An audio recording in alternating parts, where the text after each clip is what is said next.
નમસ્તે વિદ્યાર્થીની બહેનો. ધોરણ 5 વિષય ગુજરાતી. એમાં આપણે પાઠ 12 અધૂરો હતો એ ફરીથી સમજીએ.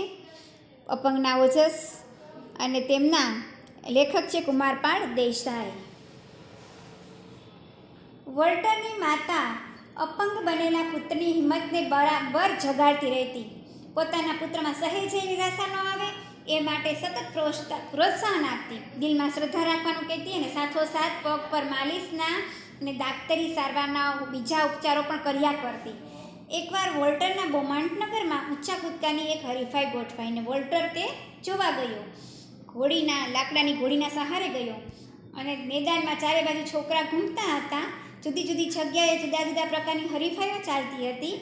ક્યાંક ખેલાડીઓ દોડમાં ભાગ લઈ રહ્યા હતા, ક્યાંક ઊંચા કૂદકાની રમત ચાલતી હતી, તો ક્યાંક વાંસ કૂદકાની રમત રમાતી હતી. વોલ્ટર ઊંચા કૂદકાના વિભાગમાં પોતે બેઠો અને જોવા મળ્યો.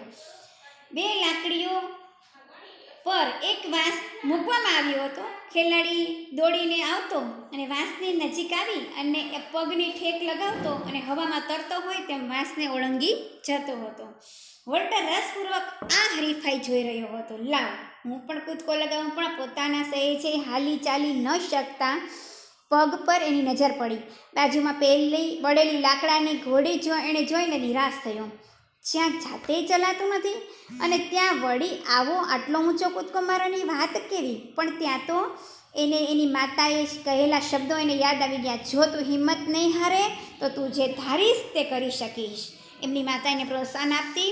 એનાથી એને ખૂબ જ હિંમત આવી જતી. વોલ્ટર આનંદથી રમત જોવા લાગ્યો. એવામાં એક છોકરાએ કમાલ કરી. તેણે સૌથી ઊંચો કૂદકો લગાવ્યો. અગાઉનો વિક્રમ તોડી નાખ્યો. તાળીઓના ગળગળાટથી સૌએ એને વધાવી લીધો અને વિજેતાનું ઇનામ મેળવી ગયો. વોલ્ટર પણ બેઠો બેઠો જોશભેર તાળીઓ પાડતો હતો. ઇનામ મેળવીને પાછા ફરતા છોકરાને એણે જોયો. એ બરાબર એના જેટલી જ ઉંમરનો હતો.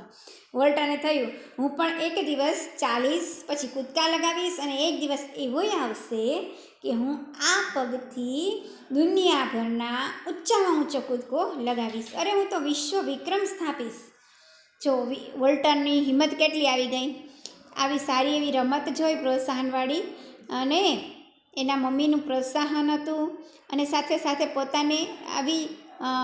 પોતાની હિંમત હતી. એટલા માટે એનામાં એવી ઊંચા કૂદકા લગાવવાની તેણે હિંમત આવી ગઈ. હવે આગળનો પાઠ આપણે પછીના વિડીયોમાં જોઈશું. નમસ્તે વિદ્યાર્થીની બહેનો.